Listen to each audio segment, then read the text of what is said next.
بسم اللہ الرحمن الرحیم۔ السلام علیکم۔ آج چھوٹی سی دعا ہے۔ یا اللہ، جو سر تیرے سامنے جھکتا ہے اسے دنیا والوں کے سامنے جھکنے سے بچا۔ اے میرے پروردگار، ہمارے دل میں ہدایت ڈال، ہمیں اپنے نفس کی برائی سے بچا اور ہمارے حساب کو آسان فرما دے۔ ہم پناہ چاہتے ہیں ایسی بیماری سے جو ہمیں بے بس، لاچار اور دوسروں کا محتاج کر دے۔ ہمیں صرف اور صرف اپنا محتاج رکھنا۔ ہمیں ہر مرض، قرض، رسوائی، تنگ دستی اور ناگہانی آفات سے محفوظ رکھ۔ آمین۔ آج انشاءاللہ سورہ شعراء کی آیت نمبر 74 سے سٹارٹ کریں گے۔ اس کا ترجمہ اور تفسیر تفہیم القرآن سے بیان کروں گی جو اہل سنت جماعت کے لیے ہے۔ اعوذ باللہ من الشیطان الرجیم، بسم اللہ الرحمن الرحیم۔ یقیناً اس میں ایک نشانی ہے مگر ان میں سے اکثر ماننے والے نہیں۔ آیت نمبر 175۔ اور حقیقت یہ ہے کہ تیرا رب زبردست بھی ہے اور رحیم بھی۔ آیت نمبر 176۔ اصحاب الایکہ نے رسولوں کو جھٹلایا۔ اس کی تفسیر ہے اصحاب الایکہ کا مختصر ذکر سورہ الحجر آیت نمبر 78 to 84 میں پہلے گزر چکا ہے۔ یہاں اس کی تفصیل بیان ہو رہی ہے۔ مفسرین کے درمیان اس امر میں اختلاف ہے کہ آیا مدین اور اصحاب الایکہ الگ الگ قومیں ہیں یا ایک ہی قوم کے دو نام ہیں۔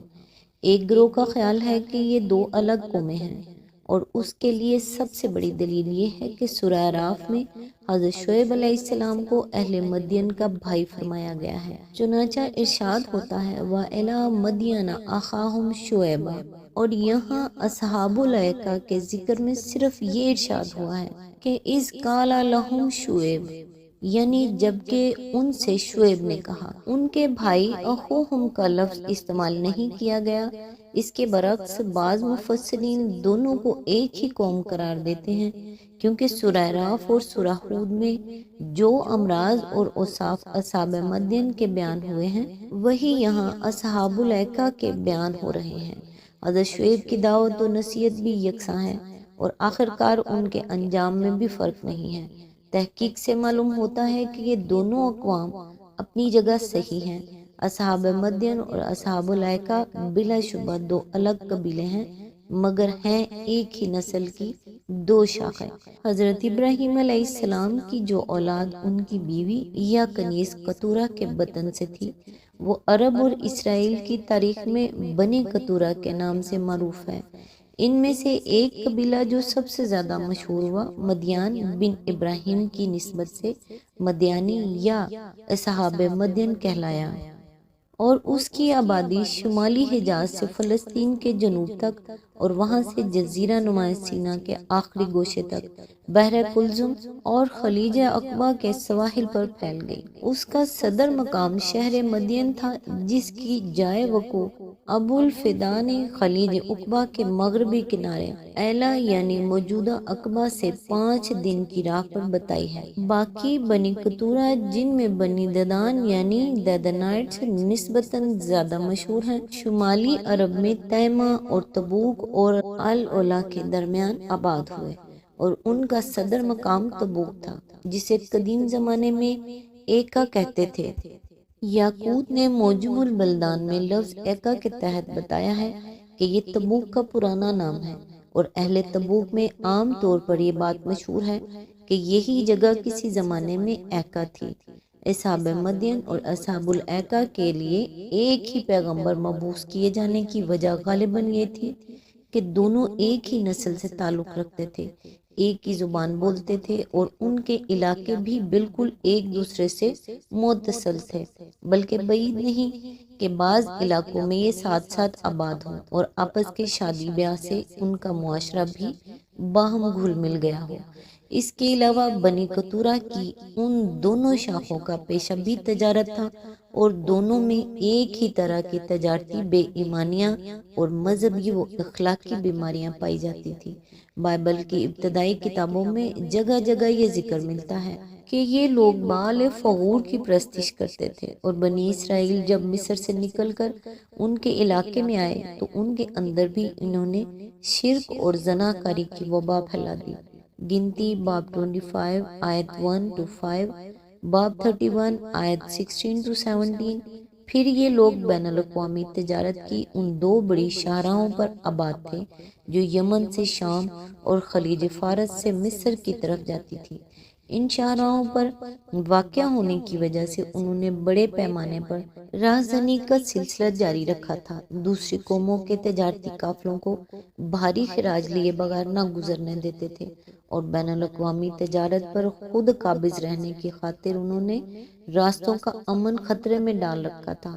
قرآن مجید میں ان کی اس پوزیشن کو یوں بیان کیا گیا ہے، اِنَّهُمَا لَبِی إِمَامٌ مُبِینٌ، یعنی یہ دونوں قوم لوط اور اصحاب الایکہ کھلی شاہراہ پر آباد تھے، اور ان کی راہزنی کا ذکر سورہ اعراف میں اس طرح کیا گیا ہے، وَلَا تَقْعُدُوا بِكُلِّ صِرَاطٍ تُوعِدُونَ، اور ہر راستے پر لوگوں کو ڈرانے نہ بیٹھو۔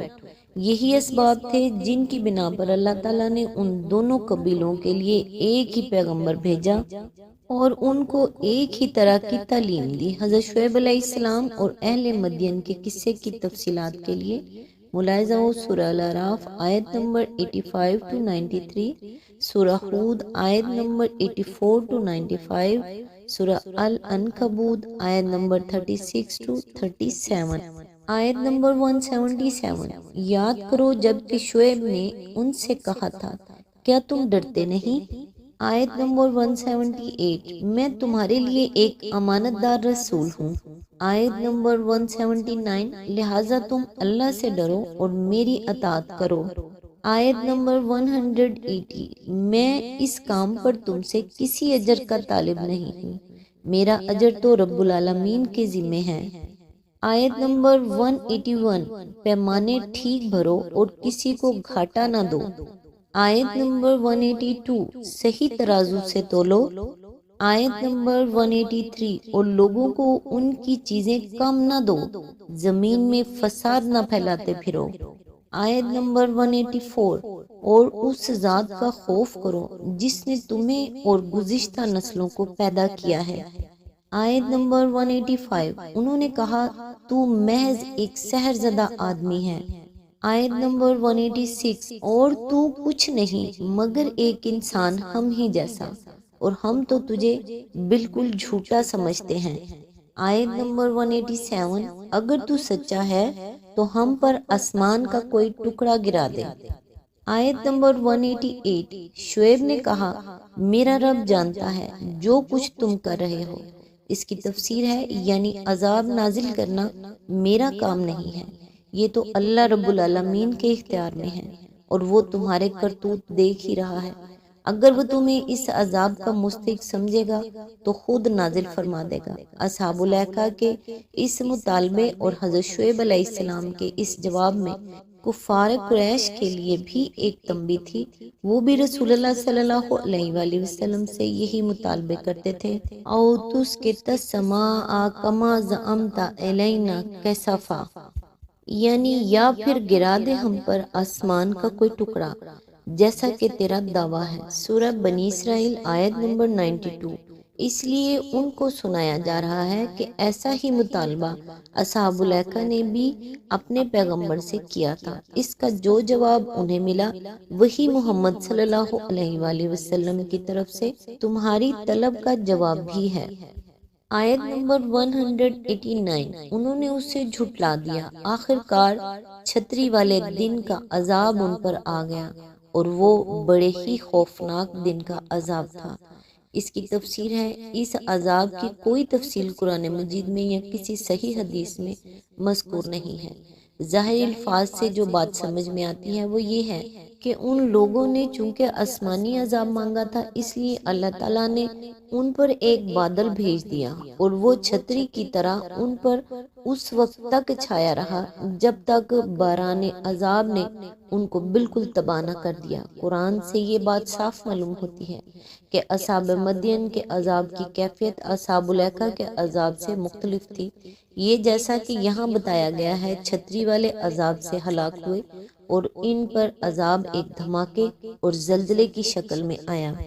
فَآخَذَتْهُمُ الرَّجْفَةُ فَأَصْبَحُوا فِي دَارِهِمْ جَاثِمِينَ، اور وَآخَذَتِ الَّذِينَ ظَلَمُوا الصَّيْحَةُ فَأَصْبَحُوا فِي دَارِهِمْ جَاثِمِينَ۔ اس لیے ان دونوں کو ملا کر ایک داستان بنانے کی کوشش درست نہیں ہے۔ بعض مفسرین نے عذاب یوم الظلہ کی کچھ تشریحات بیان کی ہیں، مگر ہمیں نہیں معلوم کہ ان کی معلومات کا ماخذ کیا ہے۔ ابن جریر نے حضرت عبداللہ بن عباس کا یہ قول نقل کیا ہے کہ علماء میں سے جو کوئی تم سے بیان کرے کہ یوم الظلہ کا عذاب کیا تھا، اس کو درست نہ سمجھو۔ آج تک کے لیے بس اتنا ہی۔ نیکسٹ انشاءاللہ آیت نمبر 190 سے سٹارٹ کریں گے۔ تب تک کے لیے دعاؤں میں یاد رکھیے گا۔ اللہ حافظ۔